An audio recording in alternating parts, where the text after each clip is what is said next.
mi je zadovoljstvo pozdraviti našeg govornika i slavljenika, predsjednika područnog odbora HDZ-a Novi Zagreb Zapad, gospodina Željka Fiolića.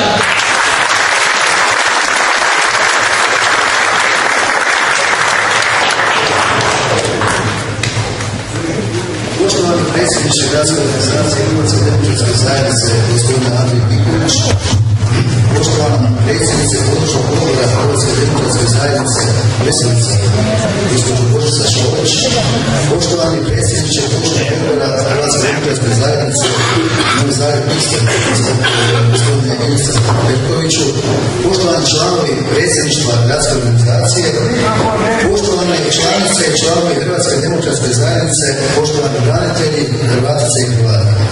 Posebno među nama nazočnima želim pozdraviti pripadnike 102. brigade Hrvatske vojske na koje smo neizmjerno ponosni.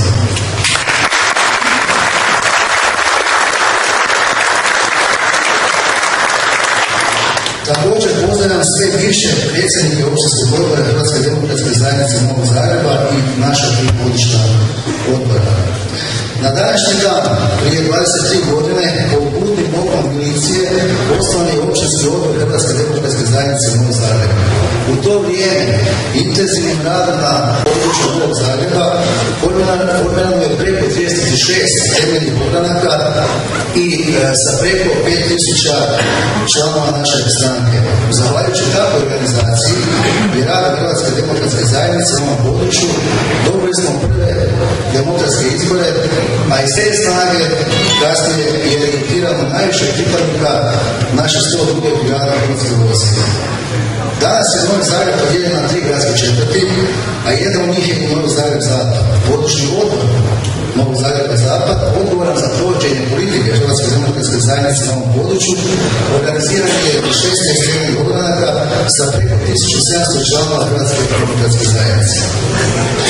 Dame i gospodo, na pragu smo ulaska Lijepe naše u Europsku uniju, a bonitetski status države i svi ekonomski pokazatelji vlade SDP-a i njihovih satelita pokazuju silaznu tendenciju. Jedino što raste jest inflacija i broj nezaposlenih, koje se približava crnom brojci od 400.000 nezaposlenih. Hrvatski građani prepušteni su golom preživljavanju, uzimaju kredite za plaćanje liječnika. Građanima je novac otet silnim porezima i nametima, a sirotinja je prisiljena propati po kantama za stečaj. Naš hrvatski rad, naši branitelji i naša mladež su poniženi.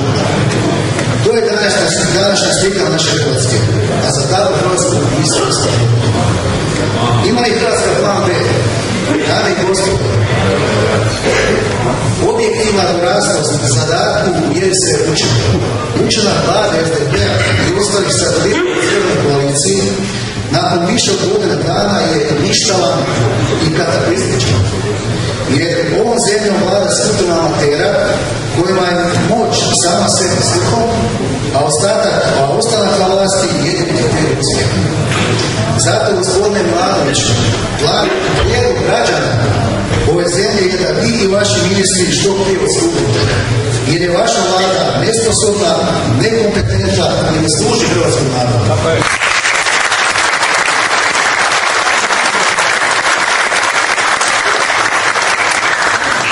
Kakva je to vlada u kojoj ministar gospodarstva javno izjavljuje da svatko pametan riješi s Hrvatskom? Je li to poruka čovjeka koji bi u ovom trenutku trebao povlačiti strateške ekonomske poteze za oporavak zemlje? Zar je to poruka naše mladeži koja je stekla diplome na našim fakultetima i koja sada umjesto da svojim radom doprinosi napretku naše zemlje članovi na burzi rada? Zar je 1600 kuna koje dobivaju mladi pripravnici sve što naša mladež može očekivati od ove Kukuriku koalicije?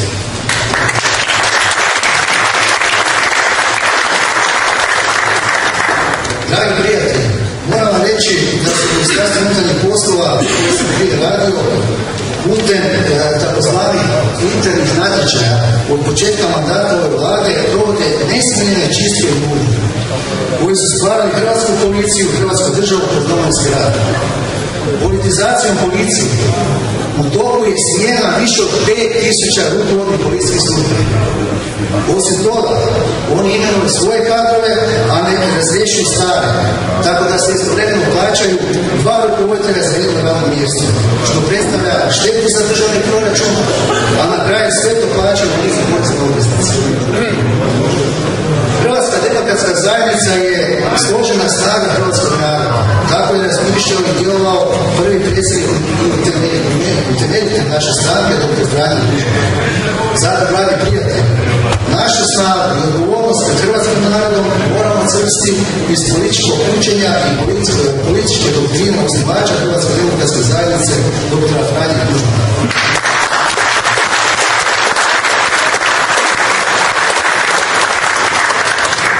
Cijenjeni članovi Hrvatske demokratske zajednice, na kraju želim spomenuti jednu rečenicu koju je naš predsjednik stranke, gospodin Karamarko, govoreći o predstojećim lokalnim izborima, izgovorio na izbornoj skupštini gradske organizacije.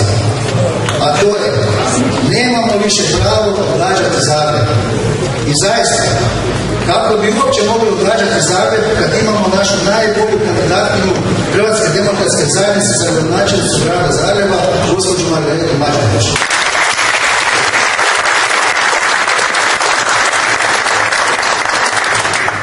Predsjedniče gradske organizacije Hrvatske demokratske zajednice grada Zagreba, gospodina Mikuliću, želim ovdje javno reći da su članovi Hrvatske demokratske zajednice Novog Zagreba Zapad uz vas i da ćemo uz Božju pomoć i napore svakog našeg člana na području 4. Novi Zagreb Zapad učiniti sve da postignemo najbolje rezultate na lokalnim izborima.